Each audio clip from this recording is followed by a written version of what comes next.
I am a Wolverine gulo, the largest terrestrial member of the family Mustelidae, which includes weasels, otters, badgers, and martens. My scientific name derives from the Latin word gulo, meaning glutton, a reference to my legendary appetite and tenacity. I am not a small bear, though my build and behavior sometimes evoke that comparison. I am not a wolf, despite the name humans have given me in English. I am a mustelid, shaped by millions of years of evolution to survive in some of the harshest environments on Earth. My body is built for power and endurance. Adult males typically weigh between 13 and 27 kilograms, though individuals in coastal Alaska and parts of Scandinavia sometimes exceed 30 kilograms.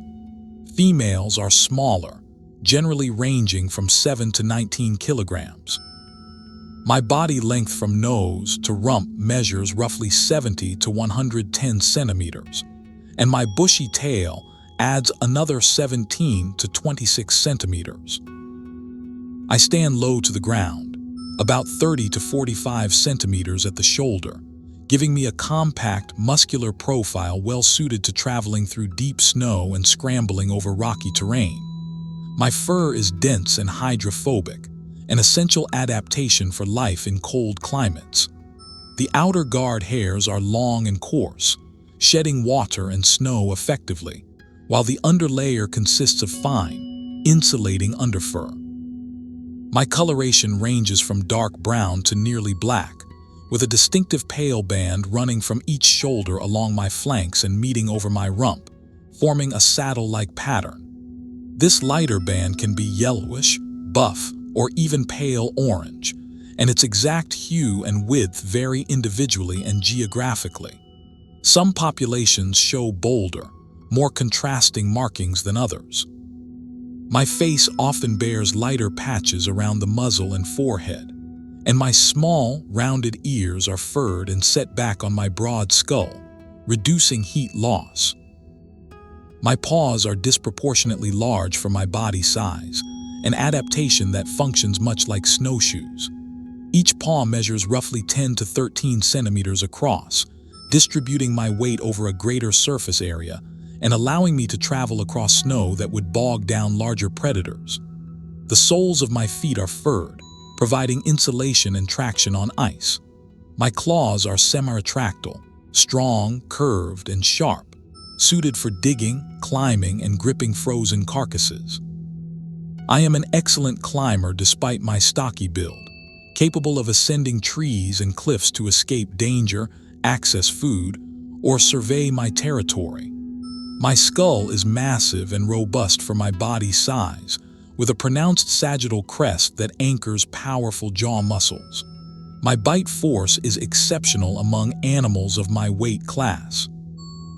I possess specialized carnassial teeth, modified molars that function like shears to slice through flesh and sinew, as well as robust premolars and molars capable of crushing bone and frozen tissue. This dental toolkit allows me to exploit food sources unavailable to many other predators, particularly in winter when carrion freezes solid. I am primarily carnivorous, though opportunistic in diet. In summer, I hunt small to medium-sized mammals, including ground squirrels, marmots, voles, lemmings, hares, and birds such as ptarmigan and grouse. I take the young of caribou, moose, and deer when the opportunity arises, usually targeting newborn calves in late spring. I am a capable hunter, patient and methodical, using my keen sense of smell to locate prey even beneath snow or in dense vegetation. My hunting style is persistent rather than explosive. I lack the sprint speed of a wolf or lynx, but I can maintain a steady lope for hours, wearing down prey or outlasting competitors. However, much of my diet consists of carrion, particularly during the long northern winter. I scavenge the remains of animals killed by wolves, bears, lynx, or simply felled by cold, starvation, or disease. I follow wolf packs at a distance, waiting for an opportunity to claim what they leave behind. My powerful jaws and teeth allow me to consume nearly every part of a carcass. I crack open large bones to extract marrow, chew through thick hide, and gnaw frozen meat that other scavengers cannot access. I cache surplus food, dragging portions of carcasses to sheltered sites beneath rocks, in tree roots, or under snow, where cold temperatures preserve the meat for weeks or even months. These caches are critical to my survival, providing reserves during periods when hunting is poor or travel is difficult. My sense of smell is acute, among the best in the animal kingdom. I can detect carrion or cached food from several kilometers away, even beneath deep snow. This olfactory capability guides much of my daily activity. I also use scent to communicate with other Wolverines, marking my territory with musk produced by anal glands. This musk is pungent and persistent, a chemical signature that conveys my identity, reproductive status, and territorial boundaries. I deposit scent on prominent landmarks, exposed rocks, tree trunks, ridge lines, and trail junctions. Other Wolverines reading these marks can assess whether I am male or female, whether I am in breeding condition, and how recently I passed through. My home range is vast, among the largest of any terrestrial carnivore relative to body size. Males typically require between 500 and 1,000 square kilometers, though in areas with abundant food, ranges may be smaller, and in barren tidewater regions or remote tundra, they can exceed 2,000 square kilometers. Females occupy smaller ranges, generally between 100 and 500 square kilometers, often nesting within or overlapping the territories of one or more males. I travel constantly, patrolling my range in circuits that may take weeks to complete. During a single day, I can cover 15 to 30 kilometers, more if I am tracking a scent or moving between seasonal habitats. I cross mountain passes, traverse frozen rivers, and navigate dense forest with equal confidence. My activity pattern is largely crepuscular and nocturnal, though I am active whenever opportunity or need dictates. In summer, I may be more diurnal, especially at high latitudes where daylight extends nearly around the clock. I have no fixed den except during the breeding and maternal season. Instead, I rest opportunistically, curling up in the shelter of a boulder, beneath a fallen log, or in a shallow depression dug into snow. These resting sites are temporary, used for a few hours before I resume my travels. I am solitary for most of the year. Adult males and females occupy overlapping territories but avoid direct contact outside the breeding season. Encounters between males are usually tense and often aggressive, involving threat displays, vocalizations, and sometimes violent fights. I am fearless and aggressive when challenged, even confronting animals much larger than myself. There are documented instances of Wolverines driving grizzly bears and wolves from carcasses, not through strength, but through sheer tenacity and willingness to fight. My growls, snarls, and screams are loud and intimidating, and I use them to advertise my presence and deter rivals. Breeding occurs in late spring and summer, typically between April and August, though the timing varies with latitude and local conditions. Males roam widely in search of receptive females, following scent trails and vocalizing. Courtship is brief and pragmatic. There is no long-term pair bond. After mating, the fertilized embryo does not implant immediately in the female's uterus. Instead, it enters a state of delayed implantation, floating free for several months. This adaptation allows the female to time the birth of her young to coincide with late winter or early spring, when conditions are optimal for denning and when prey availability begins to increase. Implantation occurs in late winter, usually January or February, and active gestation lasts approximately 30 to 50 days. Females give birth in late February, March, or early April, depending on latitude and altitude. The natal den is excavated in deep snow, often on a north-facing slope or beneath a snowdrift at the base of a boulder field or in dense forest. The snow provides insulation, maintaining a stable temperature inside the den, even when outside air temperatures plummet far below freezing. Access to the den is through a tunnel several meters long, and the chamber itself is lined with dry grass, leaves, and fur plucked from the mother's own body. Litter size ranges from 1 to 5 kits, with 2 or 3 being most common. At birth, the kits are tiny, blind, toothless, and covered in thin, pale fur. Each weighs roughly 80 to 100 grams. They are entirely dependent on their mother, who nurses them, keeps them warm, and guards the den entrance vigilantly. She leaves the den only briefly to feed, relying on cached food stored within her territory during the previous months. If the cache supply is inadequate, she must hunt, but she does not travel far and returns quickly. The kits grow rapidly on their mother's rich milk. Their eyes open at about 3 to 4 weeks, and they begin to explore the immediate vicinity of the den entrance by 6 to 8 weeks. By this time, the mother begins bringing solid food into the den: small prey items, pieces of carrion, and cached meat.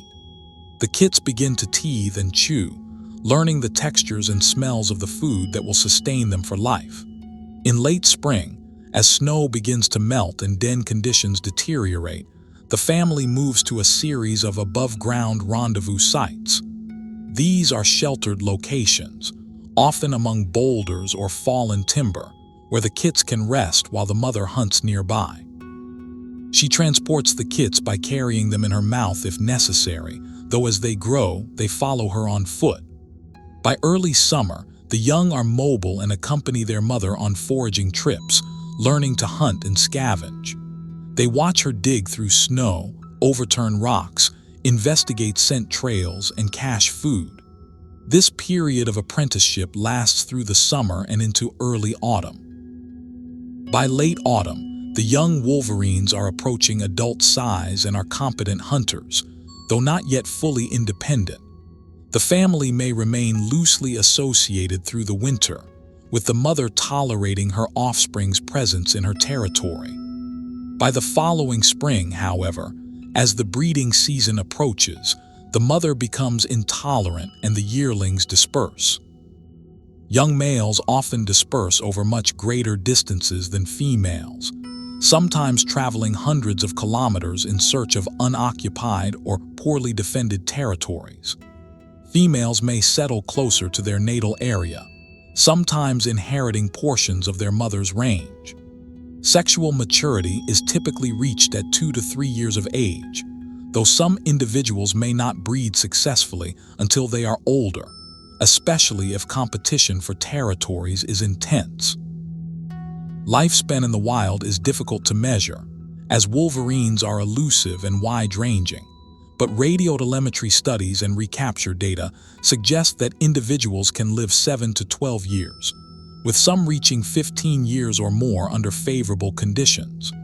Mortality is highest among juveniles and dispersing subadults, who face starvation, predation, accidents, and conflicts with established adults. My ecological role is complex and important.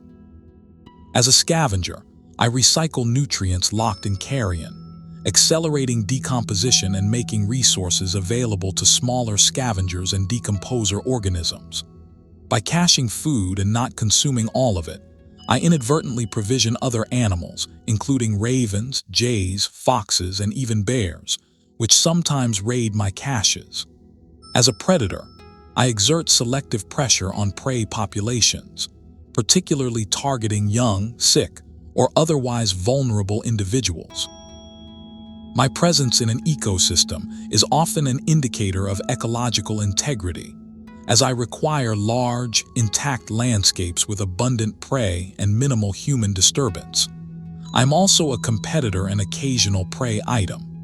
Wolves, grizzly bears, and black bears sometimes kill wolverines, especially juveniles or individuals caught in vulnerable situations. However, I am formidable and dangerous enough that most predators avoid direct confrontation unless circumstances strongly favor them. Lynx and cougars occasionally overlap with me in habitat use, but interactions are rare and usually indirect, mediated by scent marks and avoidance behavior. My relationship with humans is long and complex. Indigenous peoples across my range have observed me for millennia, respecting my ferocity and tenacity. Some cultures consider me a symbol of strength and endurance, and my fur has been highly valued for its frost-resistant properties, used to line parka hoods where breath and moisture accumulate. My fur does not hold frost the way other furs do, a property related to the structure of the guard hairs and the oils in my pelt. European colonization and expansion into my range brought intensified trapping and poisoning. I was often regarded as a pest, accused of raiding traplines, killing livestock, and competing with human hunters. Fur trappers targeted me both for my pelt and to reduce competition. Poisoning campaigns aimed at wolves and coyotes often killed me incidentally, as I readily scavenged poisoned baits. By the early 20th century, Wolverine populations in the contiguous United States had been extirpated from much of their historical range, persisting only in the remotest mountain ranges of the northern Rockies and Cascades. In Canada and Alaska, populations remained more robust, though trapping pressure continued. Legal protections and regulated harvest have allowed some populations to stabilize or recover, but I remain sensitive to human activity. Roads, logging, mining, and recreational development fragment my habitat, disrupt my travel corridors, and reduce the availability of denning habitat.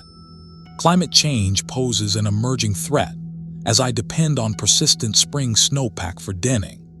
Warming temperatures and earlier snowmelt reduce the availability of suitable den sites, particularly at lower elevations and southern latitudes.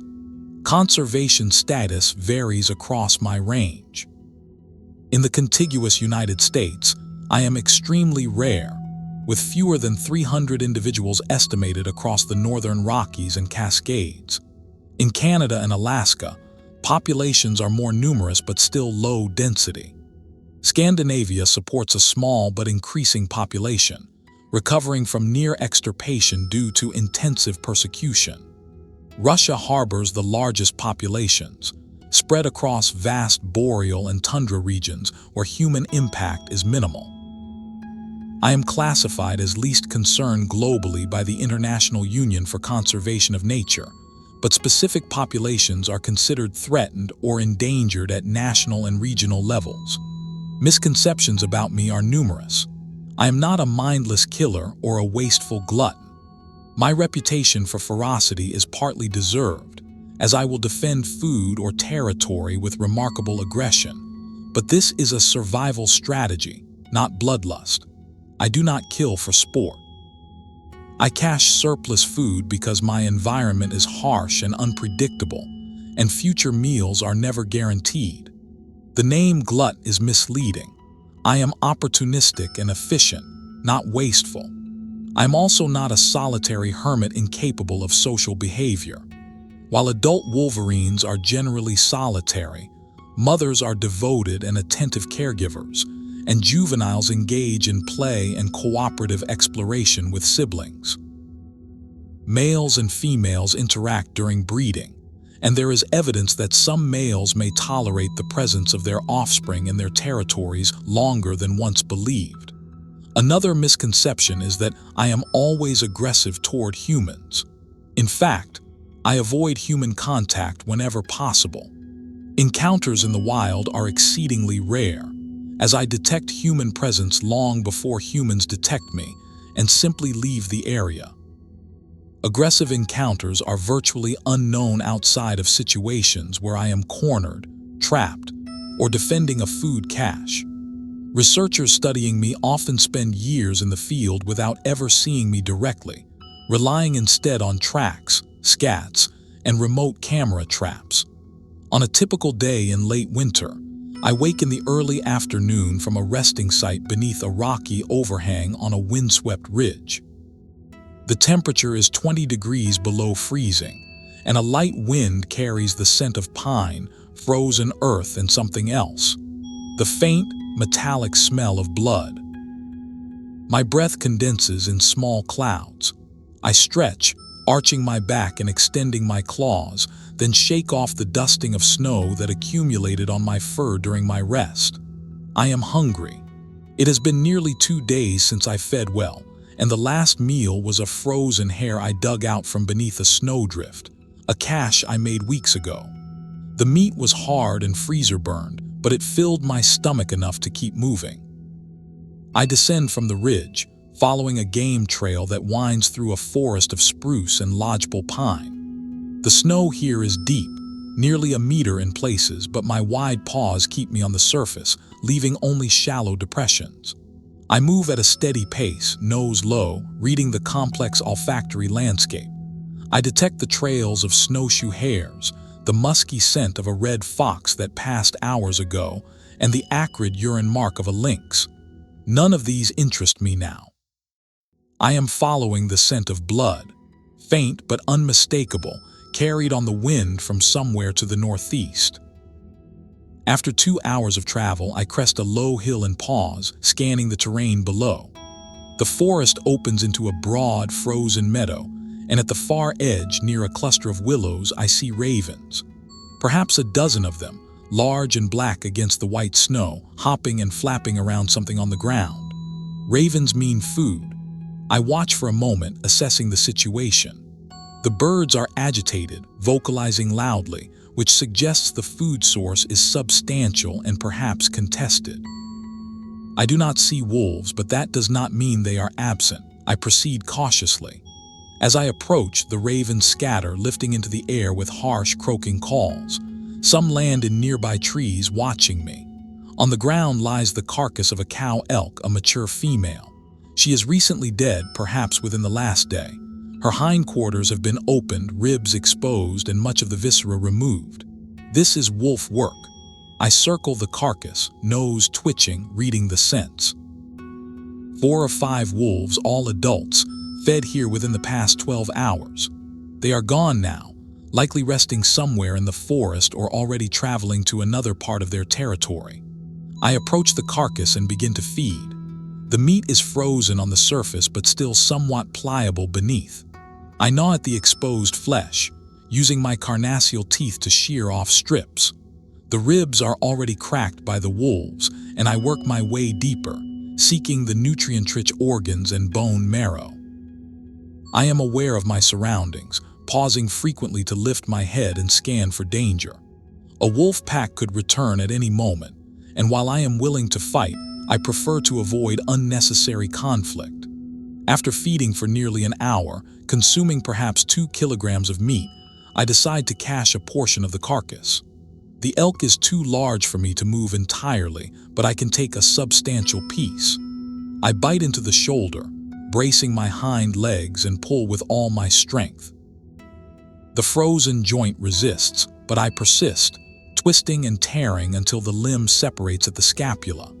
The leg and shoulder together weigh perhaps 15 kilograms, more than half my own body weight, but I drag it away from the main carcass, moving slowly and deliberately.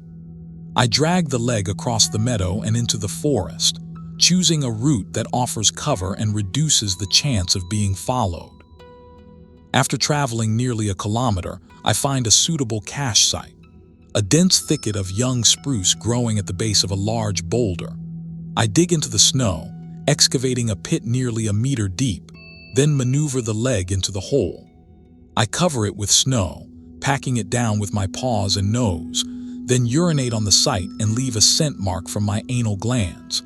This marks the cache as mine and may deter some opportunistic scavengers, though determined foxes or ravens may still find it. With the cache secured, I return to the main carcass. The ravens have returned, and now a red fox is also present, darting in to snatch scraps and retreating quickly when I approach. I chase the fox half-heartedly, more to assert dominance than with any real intent to catch it. The fox flees and I resume feeding. I eat until my belly is distended, consuming another kilogram or more. This is the most I have eaten in a week, and the calories will fuel several more days of travel. As dusk approaches, I leave the carcass to the ravens and the fox. I have fed well and cached a reserve. Now I must continue my patrol, checking other parts of my territory, investigating scent marks and searching for additional food sources. I travel through the night, moving through forest and across frozen streams, pausing occasionally to rest or investigate a scent. Just before dawn, I detect the scent of another Wolverine, a female, marked on a fallen log at the edge of a clearing. The mark is several days old. She is not an estrus, and this is not the breeding season, so I do not follow her trail. I leave my own mark nearby, a chemical message that will inform her of my presence when next she passes this way. I rest through the morning in a hollow beneath the roots of a large overturned tree. The space is small and sheltered, out of the wind. I sleep lightly, ears alert for any sound. By midday, I am awake again and moving, this time heading toward a high alpine basin where I know mountain goats sometimes range. The climb is steep, but I am built for this, my claws gripping ice and rock with confidence. I reach the basin by late afternoon and find fresh tracks in the snow, but no goats. They have moved higher onto cliffs where I cannot follow safely. I do not pursue. Instead, I investigate a series of rock crevices, searching for marmot burrows. I find one, sealed with snow and frozen earth, and dig for an hour, but the tunnel is deep, and the marmot, if present, is far beyond my reach. I abandon the effort and move on. Over the following days, I continue this pattern: travel, hunt, scavenge, cache, rest. I investigate a trapline set by a human trapper and steal a marten from one of the traps, carefully avoiding the steel jaws. I kill a snowshoe hare, pouncing on it as it flees from cover. I find another wolf-killed carcass, this time a deer, and feed and cache as before. I encounter another male Wolverine at a distance, on a ridge across a valley. We see each other, assess the distance and terrain, and both choose to avoid confrontation, moving in opposite directions. This is typical. Direct fights are costly and dangerous, avoided when possible. Winter gradually gives way to spring. The days grow longer and the snow begins to soften. I travel to higher elevations where snow still persists and where I know a female has established her den. I am drawn by scent and by instinct. The breeding season is approaching, and I have not mated in over a year. I follow her trail for days, moving through her territory, leaving marks and vocalizations. Eventually, I encounter her. She is wary but receptive. We spend several days together, traveling, feeding, and mating multiple times. There is no prolonged courtship, no extended bond. After the breeding period, she becomes less tolerant of my presence and I leave, resuming my solitary wandering. She meanwhile continues her life with a new purpose. The embryos resulting from our mating will not implant immediately. For the next several months, she will hunt, scavenge, and cache food, building reserves for the long winter ahead. In late January, the embryos will implant, and by early March, she will give birth in a snow den she excavates with great care. She will raise the kits alone, as my role ended with mating. I may never know whether those kits survive, but the continuation of my genetic line depends on her success, and hers depends on the availability of food, the persistence of snow, and the absence of disturbance. As spring progresses, I descend to lower elevations where snowmelt has begun. The forest floor is emerging, and with it, new opportunities. Ground squirrels are emerging from hibernation, and the first caribou calves are being born in the valleys. I travel widely, taking advantage of this seasonal abundance. I kill several squirrels, cache some, and eat others immediately. I find a newborn caribou calf hidden in tall grass and kill it quickly before the mother can intervene. The cow caribou bellows and charges, but I have already seized the calf and retreated into dense willows. She does not follow. I feed and cache portions of the calf, knowing that this abundance will not last. Summer is a time of relative plenty. Prey is active and abundant, though also more alert and difficult to catch. I hunt marmots in alpine meadows, stalking them patiently and rushing the final meters when they stray too far from their burrows. I catch ground-nesting birds and raid their nests for eggs. I scavenge the remains of animals that died during the winter, their bodies now thawing and accessible. I continue to travel constantly, my movements guided by memory, scent, and opportunity. In late summer, I begin to encounter families of other Wolverines, females with nearly grown young. I avoid these groups as mothers are fiercely protective and the young, though inexperienced, are numerous enough to pose a collective threat. I also encounter other males, and on one occasion a confrontation is unavoidable. We meet on a narrow trail along a cliff edge, neither willing to back down. The encounter escalates quickly, growls, snarls, raised fur, and then a brief, violent fight. We grapple, bite, and claw, rolling dangerously close to the cliff edge. I am larger and more experienced, and after a few intense seconds the other male breaks away and flees down the slope. I do not pursue. I am bleeding from a gash on my shoulder and my left ear is torn, but these are minor injuries. I lick the wounds and continue on my way. Autumn arrives and the first snows begin to fall at higher elevations. Prey animals are fattening for winter, and I take advantage, hunting intensively and caching as much as possible. This is the critical period. The caches I make now may mean the difference between survival and starvation in the depths of winter. I revisit old cache sites, checking their status, and sometimes recache food that has been partially scavenged by ravens or other animals. My territory is vast, and I cannot defend every cache, but I can create enough redundancy that some will remain intact. By late autumn, the landscape is again locked in snow and ice. The cycle begins anew. I am older now, perhaps 8 or 9 years, and I carry the scars of many encounters. A missing toe lost to frostbite, a ragged notch in one ear from a fight, a slight limp from an old injury that aches in cold weather. But I am experienced, efficient, and still strong. I know my territory intimately. Every ridgeline, every frozen stream, every promising cache site and hunting ground. I know the patterns of the wolves, the movements of the prey, the locations of the best denning sites and the richest feeding areas. I am a survivor, shaped by one of the most demanding environments on Earth. I am a testament to the power of adaptation, the value of tenacity, and the intricate web of ecological relationships that sustain life in the northern wilderness. I am not the largest predator, nor the fastest, nor the most social, but I am persistent, resourceful, and resilient. I am the Wolverine, Gylo, and this is my life. The scientific understanding of my species has grown considerably over the past few decades, driven by advances in radiotelemetry, genetic analysis, and remote camera technology. Researchers have tracked individual wolverines across hundreds of kilometers, documenting movement patterns, survival rates, and reproductive success.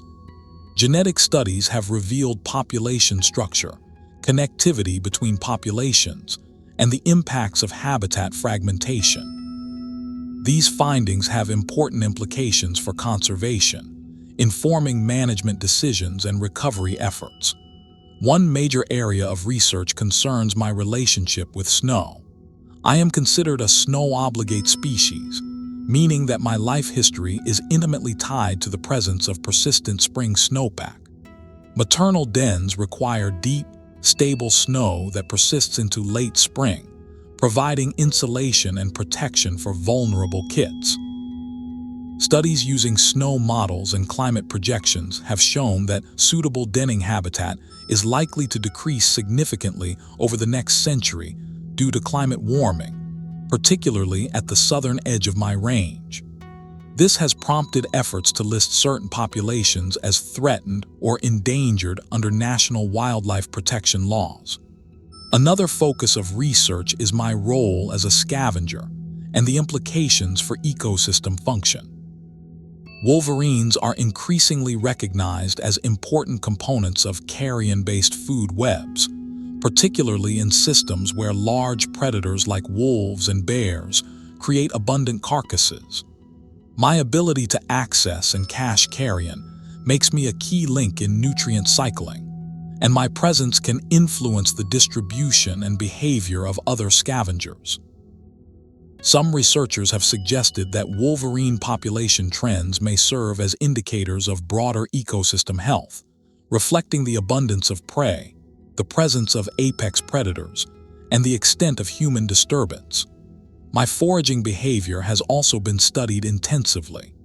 Researchers have used GPS collars to document my movements in fine detail, revealing patterns of cache visitation, hunting effort, and response to environmental conditions. These studies show that I am highly mobile and adaptable, adjusting my activity patterns and habitat use in response to snow depth, prey availability, and human activity. I avoid areas with high road density and frequent human presence, suggesting that habitat protection and careful management of human access are critical for my conservation. Social behavior, once thought to be minimal, is now understood to be more complex than early observations suggested. While I am primarily solitary, there is evidence of communication and even tolerance under certain circumstances. Females may share portions of their ranges with daughters, and males sometimes tolerate subadult offspring for extended periods. There are documented cases of multiple wolverines feeding simultaneously on large carcasses, though these aggregations are temporary and likely mediated by the abundance of food rather than true sociality. Vocalizations, scent marking, and visual displays all play roles in mediating interactions, reducing the frequency of direct conflict. Reproductive biology remains a topic of ongoing study. Delayed implantation is well documented, but the physiological triggers for implantation are not fully understood.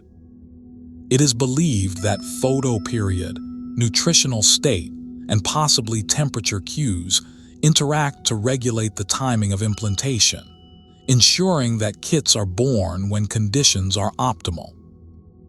Maternal investment is high, and reproductive success is closely tied to food availability during the denning period. Females in poor condition may fail to give birth, or kits may die shortly after birth if the mother cannot obtain sufficient food. This makes me sensitive to environmental variability and human-caused disturbances that reduce prey abundance or access to critical habitats. The historical range of the wolverine in North America once extended south into the central Rocky Mountains, the Sierra Nevada, and possibly even the southern Cascades. Fossil and subfossil records, along with historical accounts, document my presence in areas where I am now absent. The causes of extirpation from these southern areas are debated, but likely include a combination of direct persecution, habitat alteration, and possibly climate-driven changes in snowpack. Recolonization of these areas is slow, constrained by the low reproductive rate, the need for large, intact territories, and the barriers posed by human development. Efforts to reintroduce or augment wolverine populations have been limited and controversial. In some regions, natural recolonization is occurring as populations recover in adjacent areas and dispersing individuals move into historically occupied habitats. Genetic monitoring of these recolonizing populations is helping to assess connectivity and identify potential barriers to gene flow. In other areas, active management, including translocation and habitat protection, is being considered or implemented. The success of these efforts will depend on habitat quality, prey availability, human tolerance, and the ability to mitigate threats such as trapping, vehicle strikes, and climate change. My interactions with other predators are a subject of both ecological interest and management concern. Wolves, bears, and cougars all co-occur with me across much of my range, and competitive interactions can be intense. Wolves, in particular, are both competitors and facilitators. They kill large prey that I depend on for scavenging, but they also pose a direct threat, particularly to juveniles and dispersing subadults. Some studies have suggested that wolverine populations are higher in areas with abundant wolf-killed carrion, while others have found that wolverine survival is lower in areas with high wolf density, possibly due to direct predation or interference competition. The relationship is complex and likely varies with local conditions. Bears, both grizzly and black, also interact with me. Grizzlies can displace me from carcasses and occasionally kill wolverines, particularly in conflicts over food. Black bears, being smaller and less aggressive, are less of a threat, though they are still capable of killing me if the encounter turns violent. I often cache food in areas inaccessible to bears, such as high in trees or in rocky crevices, reducing the risk of cache loss. Cougars and wolverines rarely interact directly, as cougars are more solitary and secretive, but there is some overlap in diet and habitat, and cougars occasionally kill wolverines. Human-caused mortality remains a significant threat in some parts of my range. Legal and illegal trapping continues, driven by fur value, and in some areas, by perceptions of competition with human trappers or livestock producers. Vehicle strikes are an increasing source of mortality as road networks expand into remote areas. Avalanches, rockfalls, and other natural hazards also claim some individuals, though these are difficult to quantify. Disease has not been documented as a major source of mortality in wolverines, though we are susceptible to rabies, distemper, and various parasites. Conservation efforts for wolverines are multifaceted, involving habitat protection, research, monitoring, and public education. Protected areas, such as national parks and wilderness areas, provide critical refugia, though even these are not immune to the impacts of climate change and human visitation. Regulations on trapping vary widely across my range, with some jurisdictions banning wolverine harvest entirely and others allowing limited quotas. Genetic monitoring and population surveys provide data on population trends and inform management decisions. Public education aims to correct misconceptions, build tolerance, and foster coexistence. Cultural significance varies among human societies. Indigenous peoples of the Arctic and subarctic have long coexisted with wolverines, incorporating us into oral traditions, spiritual beliefs, and material culture. Some groups consider the wolverine a powerful spirit animal, embodying endurance and ferocity. The fur is valued not only for its practical properties, but also for its symbolic importance. In European and Euro-American cultures, the wolverine has been viewed with a mix of fascination and hostility, often portrayed as a fierce, untamable beast. This image has been perpetuated in literature, film, and popular media, sometimes overshadowing the ecological and biological realities of my existence. In recent years, there has been a growing appreciation for wolverines as charismatic megafauna and as indicators of wilderness quality. Ecotourism and wildlife photography have contributed to this shift, with wolverines becoming sought-after subjects for observation and documentation. However, my elusive nature and low population density mean that such encounters are rare and require patience, skill, and often considerable luck. My day-to-day existence is a balance of risk and reward, effort and efficiency. Every decision I make, whether to pursue prey, investigate a scent, defend a cache, or retreat from a threat, is shaped by millions of years of evolution and by the immediate demands of survival. I do not think in abstract terms or contemplate my place in the ecosystem, but my actions have consequences that ripple through the food web, influencing the distribution and abundance of prey, competitors, and scavengers. On a cold morning in midwinter, I travel along a frozen river, following the tracks of a moose. The moose is a young bull, perhaps 2 years old, and his tracks are widely spaced, indicating a walking gait. I have been following him for hours, not with the intent to kill, as a moose of this size is far too large and dangerous for me to take down alone, but because moose sometimes browse in areas where other prey animals also occur. Where moose travel, hares, ptarmigan, and other small game may be present. The tracks lead into a dense stand of willows along the riverbank. I slow my pace, moving cautiously, nose testing the air. I detect the moose, his musky scent strong and recent, but I also detect another scent, blood. I move forward, senses heightened, and find the moose standing in the willows, his head down, flanks heaving. His left hind leg is injured, a deep gash running from hip to hock, blood staining the snow around him. This is likely the result of a fall, perhaps through thin ice or down a steep embankment. The moose sees me and snorts, stamping his front hooves, but he does not flee. He is weakened, in pain, and perhaps aware that flight is no longer an option. I watch him, assessing. A healthy adult moose would kill me with a single kick, but this animal is compromised. Still, the risk is enormous. I circle at a distance, staying out of range of his hooves. The moose turns to keep me in view, his breath coming in ragged clouds. I do not attack. The injury will worsen, infection or blood loss will take him, and when he falls, I will feed. Patience is often more effective than aggression. I leave the moose and retreat a short distance, curling up beneath a spruce to rest and wait. Hours pass. The moose remains standing, occasionally shifting his weight, his breathing labored. By nightfall, he has moved only a few meters. I check on him periodically through the night, but I do not approach closely. By dawn, he is lying down, unable or unwilling to rise.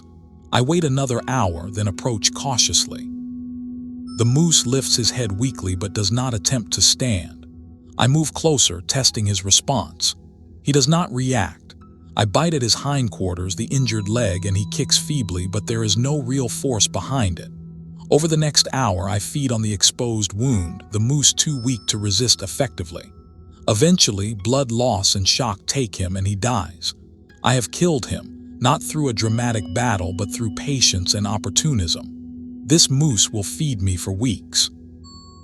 The carcass is too large to move, but I can cache portions in multiple locations, spreading the resource across my territory. I feed heavily, then begin the work of caching. I remove a section of hindquarter, perhaps 10 kilograms, and drag it several hundred meters into the forest. I dig a cache pit and deposit the meat, covering it and marking it with scent.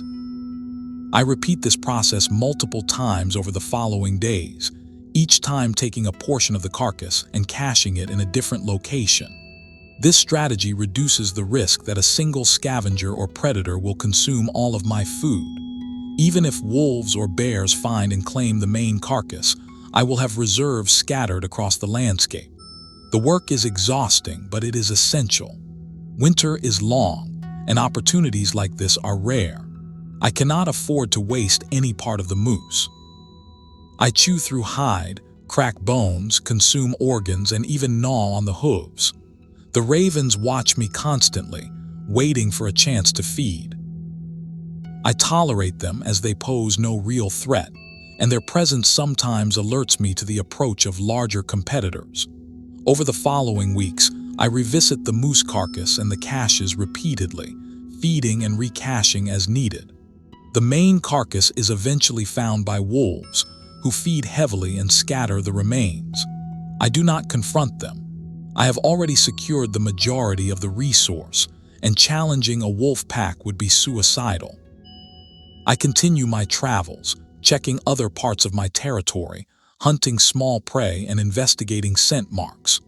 The rhythm of my life is dictated by the seasons, the availability of food, and the demands of reproduction. In years of abundance, when prey is plentiful and carrion is common, I may successfully raise young or maintain a larger territory. In lean years, I may struggle to survive, losing body condition, abandoning marginal parts of my range, and failing to reproduce. This variability is natural and has shaped my biology and behavior over evolutionary time. The maternal experience is central to the continuation of my species, though as a male, I do not participate directly in parenting. Females bear the full burden of gestation, birth, and kit-rearing, a period of intense energy expenditure and risk. A female's success depends not only on her own health and hunting skill, but also on the quality of her territory, the availability of denning habitat, and the absence of disturbance. For a female, the selection of a den site is critical. She surveys her territory throughout the winter, identifying locations where snowpack is deep and stable. She prefers sites on north-facing slopes or in high-elevation basins where snow persists well into spring. The site must be sheltered from wind, inaccessible to predators, and located within a reasonable distance of food sources. Once a site is chosen, she excavates a tunnel and chamber, working for hours or even days to create a suitable space. The tunnel may be several meters long, angled upward to prevent cold air from pooling in the chamber. The chamber itself is just large enough for her and her litter, lined with dry vegetation and fur. Birth occurs in late winter, often in March. The kits are born in rapid succession, each weighing roughly the mass of a tennis ball. They are helpless and entirely dependent on their mother's milk, warmth, and protection. The mother does not leave the den for the first week, relying on her fat reserves and, if available, cached food stored near the den entrance. By the second week, she must begin hunting, leaving the kits alone for short periods. These absences are risky, as the kits are vulnerable to cold and predation, but unavoidable.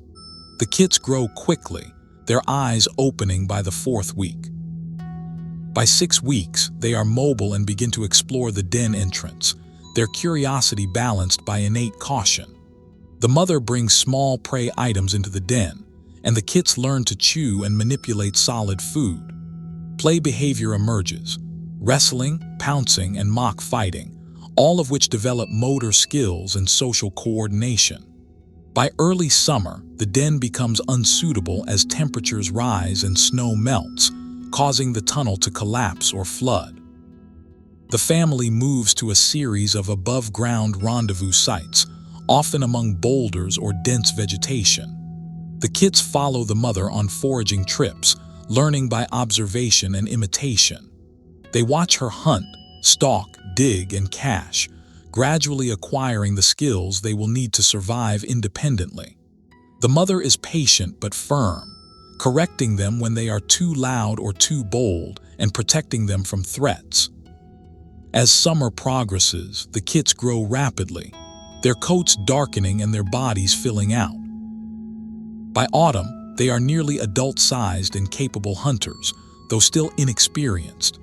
The mother begins to tolerate them less, her maternal bond waning as the breeding season approaches. By late winter, she will drive them away, forcing them to establish their own territories or ranges. This dispersal is dangerous. Young Wolverines must find unoccupied areas, avoid established adults, and learn to survive without the support of their mother. Mortality during this period is high, with many dispersing juveniles succumbing to starvation, predation, or accidents. Those that survive dispersal face the challenge of establishing a territory. For females, this may be easier, as they can sometimes settle in marginal areas adjacent to their mother's range or inherit portions of her range if she dies. Males face greater challenges, as adult males defend large territories and are intolerant of rivals. Young males often disperse over vast distances, sometimes traveling hundreds of kilometers in search of an opening. Some never find suitable habitat and die as transients. Others eventually locate and occupy a territory, often through the death or displacement of an established male. Once established, a territory must be defended. This involves constant travel, scent marking, and occasional confrontations with intruders. The energy cost is substantial, but the territory provides exclusive or priority access to food resources, cache sites, and for males, mating opportunities with females whose ranges overlap his own. The relationship between Wolverines and snow goes beyond denning. Snow influences prey distribution, access to carrion, and travel efficiency.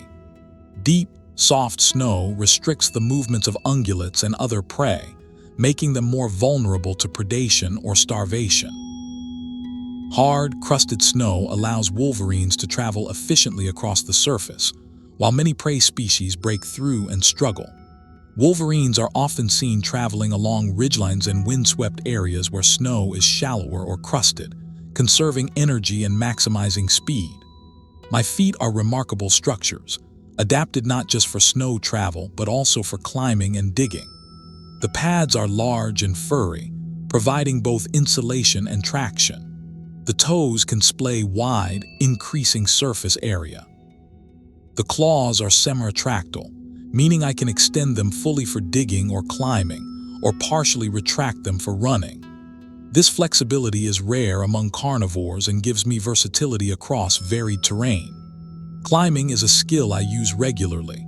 I climb trees to escape danger, to access cached food placed in branches, and sometimes to survey the landscape. I am not as agile as a marten or a fisher, both smaller mustelids, but I am competent and confident. I have been observed climbing cliffs and rock faces, using cracks and ledges with surprising skill. This ability allows me to exploit habitat and resources that other terrestrial predators cannot reach. My sensory world is dominated by smell, but hearing and vision are also important. My ears are small and rounded, reducing heat loss, but they are sensitive to a wide range of sounds. I can hear the rustle of a vole beneath the snow, the wing beats of a raven overhead, and the distant howl of a wolf. My eyesight is good, adapted for low light and motion detection. I can spot movement at great distances, which is useful for detecting both prey and threats. Color vision is likely limited, as is typical for carnivores, but I can distinguish contrasts and shapes effectively. Communication is essential despite my solitary nature. Vocalizations include growls, snarls, hisses, and screams, used primarily in aggressive or defensive contexts. I also produce softer sounds, such as chuffs and grunts, which may function in close-range communication or self-soothing.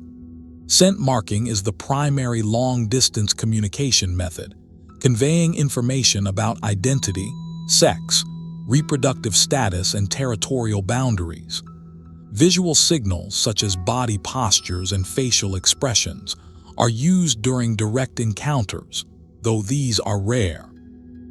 My intelligence is difficult to quantify, but I am clearly capable of learning, problem-solving, and memory. I remember the locations of caches made months earlier, often buried under meters of snow and displaced by subsequent snowfall. I navigate across vast, featureless landscapes, using landmarks, scent trails, and possibly celestial or magnetic cues.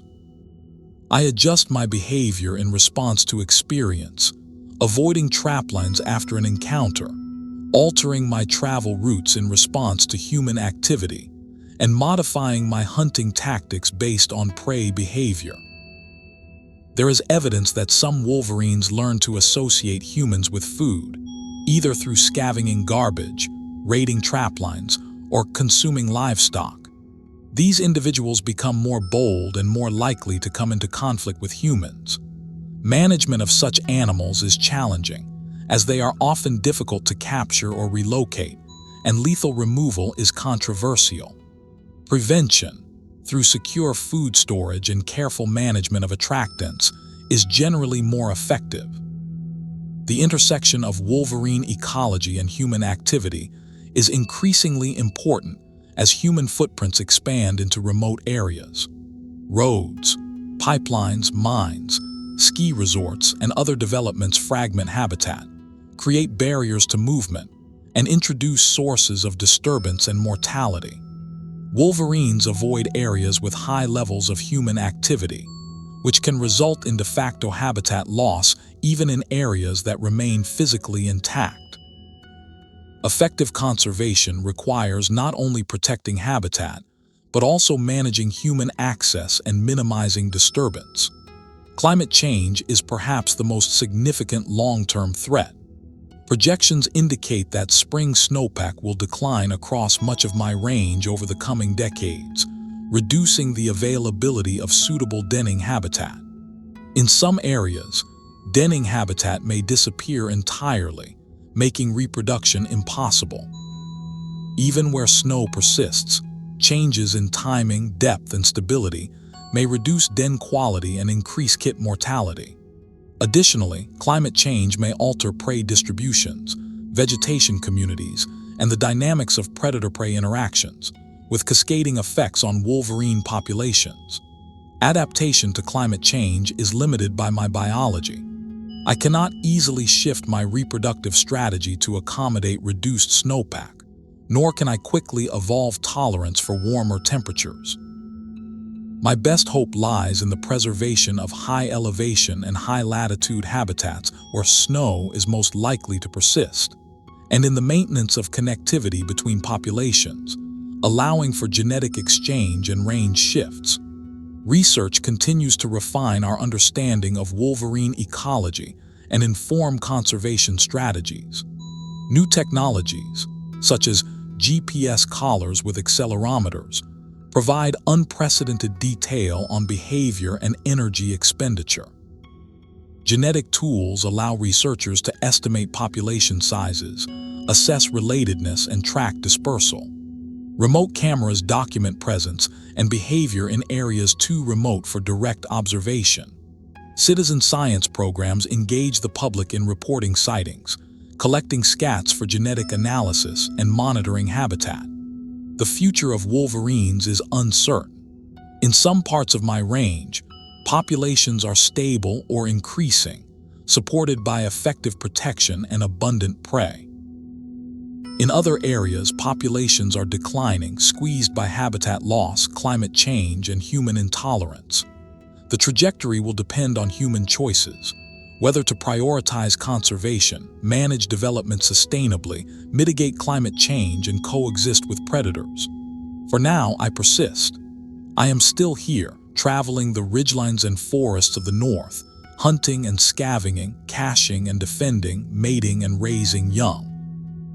I am a product of deep time and a participant in an ancient ecological drama. I am vulnerable, but also resilient. I am rare, but not yet gone. I am the Wolverine, and my story is far from over.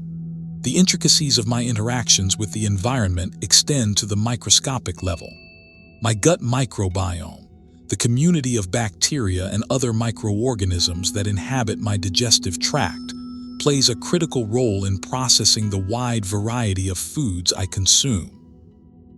When I feed on carrion that has begun to decompose, these microbes help neutralize toxins and pathogens that would sicken or kill animals with less robust digestive systems. My stomach acid is highly concentrated, capable of breaking down bones and other tough materials that many carnivores leave behind. This digestive efficiency is an adaptation to a scavenging lifestyle, allowing me to extract nutrients from food sources that other animals cannot utilize. Parasites are a constant presence in my life. I host a variety of internal parasites, including nematodes, tapeworms, and protozoans, as well as external parasites such as fleas, ticks, and lice. Most of these parasites have co-evolved with me, their life cycles synchronized with my own. They rarely cause serious harm in healthy individuals, though heavy infestations can reduce body condition, particularly in juveniles or animals already stressed by malnutrition or injury. I groom regularly, using my teeth and claws to remove external parasites and to clean my fur. This grooming also maintains the water-repellent properties of my coat, which are essential for thermoregulation and comfort. Thermoregulation is a constant challenge in my environment, where temperatures can range from 30 degrees Celsius in summer to -40 or colder in winter. My fur provides excellent insulation, but it is not sufficient on its own. I regulate my body temperature behaviorally, seeking shade or digging cooling pits in snow during hot weather, and curling into tight balls to conserve heat during extreme cold. My circulatory system includes countercurrent heat exchangers in my limbs, which minimize heat loss by warming returning venous blood with outgoing arterial blood. This allows me to maintain a warm core temperature even when my extremities are exposed to freezing conditions. Hydration is another challenge, particularly in winter when liquid water is scarce. I obtain much of my water from the prey and carrion I consume, as fresh meat contains a high percentage of moisture. I also eat snow, though this is energetically costly, as my body must expend heat to melt the snow and warm it to body temperature. In summer, I drink from streams, ponds, and puddles, and I may travel considerable distances to reach reliable water sources during dry periods. My interaction with fire is indirect but significant. Wildfires periodically sweep through parts of my range, particularly in boreal forests, altering habitat structure and prey availability. In the short term, fire can reduce cover and food resources, forcing me to shift my movements or abandon portions of my range. In the long term, fire promotes habitat heterogeneity, creating a mosaic of successional stages that support diverse prey communities. Young, regenerating forests often support high densities of hares, rodents, and browsing ungulates, all of which are potential prey or carrion sources. Older forests provide dense cover and den sites. My ability to utilize this shifting landscape is a testament to my adaptability. The sensory experience of being a wolverine is difficult for humans to fully appreciate. My world is built from scents layered in time and space.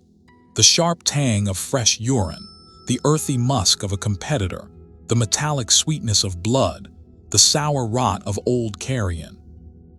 I read these scents as a human might read a newspaper extracting information about who passed by, how recently, their health and reproductive status, and their emotional state. Every rock, tree, and snowdrift holds chemical messages, and I navigate this invisible landscape with confidence and precision. Sound is less central but still important. The crunch of snow underfoot, the rustle of a ptarmigan in the willows, the distant crack of a tree limb breaking under the weight of ice. All of these sounds convey information and guide my decisions. I am most attentive to sounds that indicate danger or opportunity.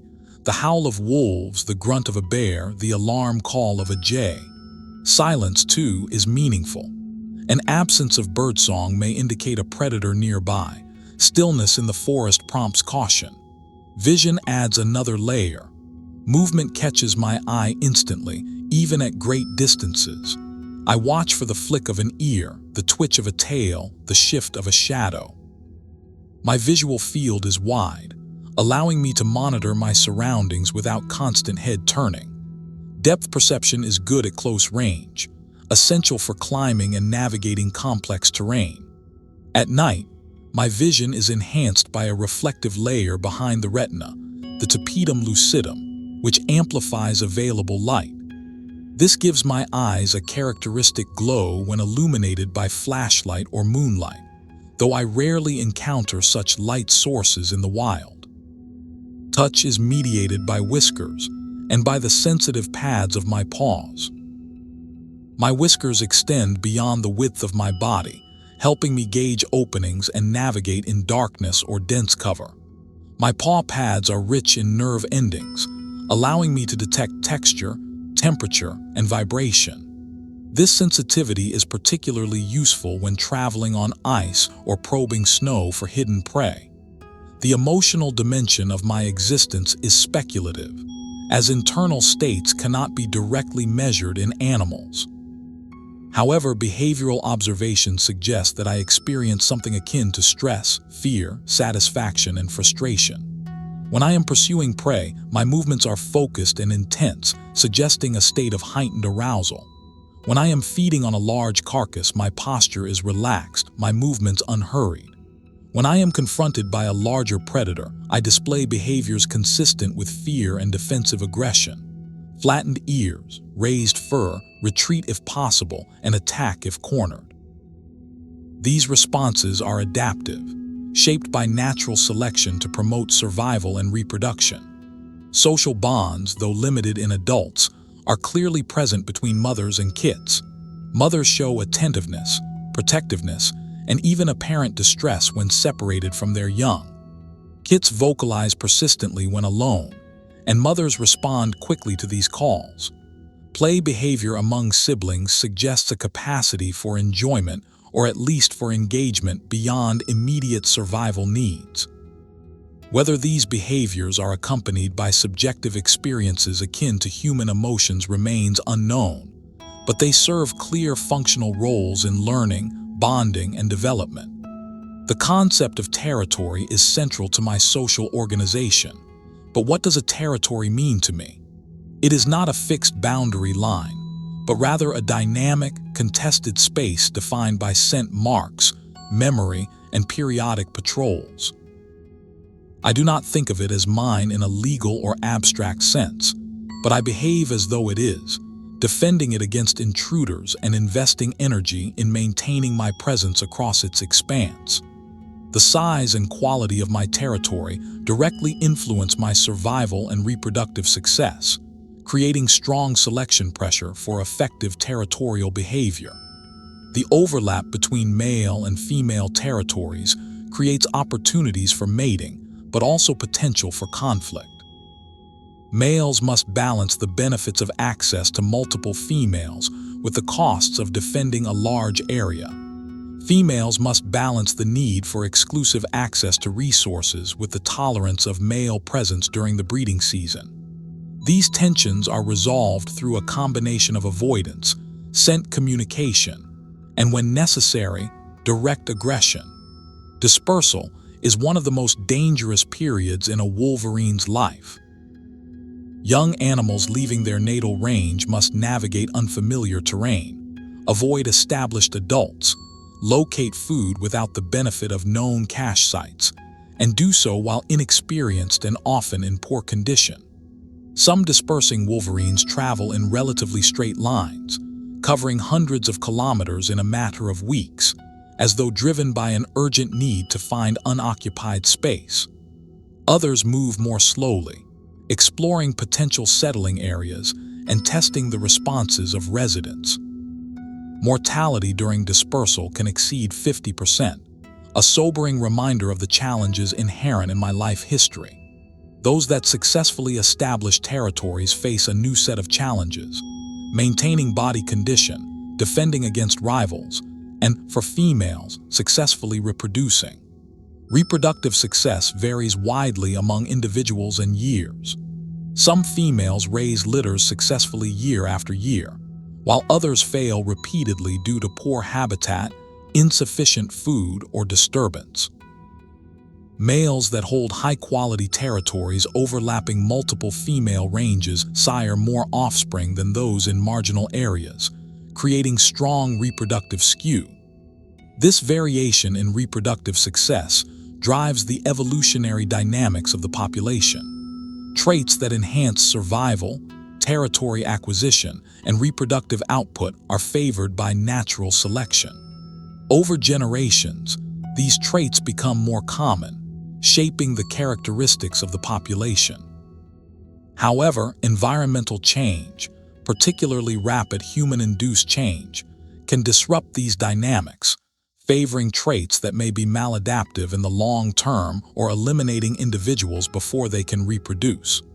The genetic diversity of wolverine populations is a topic of conservation concern. Small, isolated populations are vulnerable to inbreeding, which reduces genetic diversity and can lead to inbreeding depression. reduced fitness due to the expression of deleterious recessive alleles. Maintaining connectivity between populations through habitat corridors and careful management of barriers is essential to preserve genetic health. Genetic studies have identified distinct population clusters across the Wolverines range, reflecting historical isolation and limited gene flow. Conservation strategies must account for this structure, protecting not just the species as a whole, but also the unique genetic lineages within it. The role of individual variation is also important. Not all Wolverines are the same. Some are bolder, more exploratory, and more willing to take risks. Others are more cautious and conservative. These differences, often termed personality or behavioral syndromes, can influence survival and reproductive success in different contexts. In a stable environment with predictable resources, conservative individuals may do better, avoiding unnecessary risks. In a changing or unpredictable environment, exploratory individuals may have an advantage, discovering new resources or adapting to new conditions more quickly. This variation is raw material for natural selection, and preserving it is important for the long-term adaptability of the species. The interaction between Wolverines and their prey is dynamic and complex. Prey populations fluctuate due to weather, vegetation cycles, predation by other predators, and disease. These fluctuations cascade through the food web, affecting Wolverine survival and reproduction. In years when snowshoe hare populations are high, for example, Wolverines may have access to abundant prey and produce larger litters or have higher kit survival. In years when hare populations crash, Wolverines may struggle, relying more heavily on carrion and cached food. Similar dynamics occur with ungulate prey, whose populations are influenced by winter severity, predation, and human hunting. My role as a scavenger links me to the population dynamics of other predators. Where wolf and bear populations are high and hunting success is good, carrion is abundant, and Wolverine populations may be supported at higher densities. Where these apex predators are absent or rare, Wolverines must rely more heavily on hunting, which may limit their numbers. This interdependence highlights the importance of maintaining intact predator guilds and ecosystem-level processes. Human hunting of ungulates can also influence Wolverine ecology, both positively and negatively. Where hunting is managed sustainably and carcasses or gut piles are left in the field, Wolverines benefit from an additional source of carrion. However, overhunting can reduce ungulate populations below levels that support healthy predator communities, indirectly harming Wolverines. Roadside hunting and the concentration of human activity in certain areas can also displace Wolverines, reducing their effective habitat. The relationship between Wolverines and ravens is particularly interesting. Ravens and Wolverines are frequent associates, with ravens often following Wolverines to locate carcasses. Ravens are intelligent and opportunistic, capable of learning the behavior patterns of individual Wolverines. Some researchers have suggested that ravens may even guide Wolverines to carcasses, though evidence for this is anecdotal. What is clear is that the relationship is mutualistic in some contexts. Ravens benefit from access to food opened up by Wolverines, and Wolverines may benefit from the ravens' ability to locate and communicate the presence of carcasses over long distances. However, ravens can also be competitors, consuming cached food and forcing Wolverines to defend or relocate their stores. My interactions with smaller carnivores, such as martens, fishers, foxes, and lynx, are generally competitive. We overlap in diet and habitat use, and I am dominant in most encounters due to my larger size and aggressive temperament. I do not hunt these animals intentionally, but I will kill them if they are caught raiding my caches, or if they fail to retreat quickly when encountered. These interactions can structure the distribution and abundance of smaller carnivores, influencing their behavior and space use. The broader ecological context in which I exist is shaped by climate, geology, vegetation, and the evolutionary history of the region. The boreal and alpine ecosystems I inhabit are characterized by low productivity, short growing seasons, and extreme environmental variability. Species that thrive here tend to be generalists, highly mobile, and capable of enduring long periods of scarcity. I embody these traits. My generalist diet, my vast home range, and my physiological and behavioral adaptations for surviving cold and famine all reflect the demands of my environment. These ecosystems are also young in geological terms, having been shaped by the advance and retreat of glaciers during the Pleistocene. Many of the species I interact with, including caribou, moose, wolves, and bears, are themselves relatively recent arrivals, having colonized these habitats as the glaciers receded. My own evolutionary history is intertwined with these changes. Fossil evidence suggests that Wolverines or Wolverine-like mustelids have existed for hundreds of thousands of years, adapting to the shifting climates and landscapes of the ice ages. The future of these ecosystems, and of the species that depend on them, is uncertain. Climate change is proceeding more rapidly in northern regions than almost anywhere else on Earth. Temperatures are rising, precipitation patterns are shifting, and the seasonal timing of snow and ice is changing. These changes are already affecting wolverine populations, reducing the availability of denning habitat and altering the distribution and abundance of prey. The full impacts will unfold over the coming decades, and the ability of wolverines to adapt or shift their ranges will determine whether the species persists or declines. Conservation biology offers tools and strategies to address these challenges, but success is not guaranteed. Protected areas, connectivity corridors, climate adaptation plans, and reductions in direct human-caused mortality can all help, but they require political will, funding, and public support. Education and outreach are critical, building awareness of the wolverine's ecological role and the threats it faces. Citizen engagement, from reporting sightings to advocating for policy changes, can amplify conservation efforts. Ultimately, the fate of the wolverine is tied to broader questions about how humans relate to wild nature. Do we value wildness for its own sake, or only insofar as it serves human interests? Are we willing to share space and resources with species that do not directly benefit us, and that may even compete with us? Can we accept the existence of predators and scavengers that challenge our control over the landscape? These are not merely biological questions.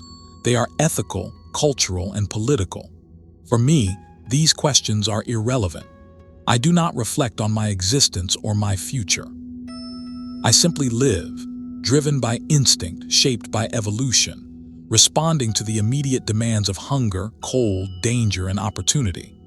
I am a wolverine gylo, and I will continue to be so for as long as the conditions that sustain me persist.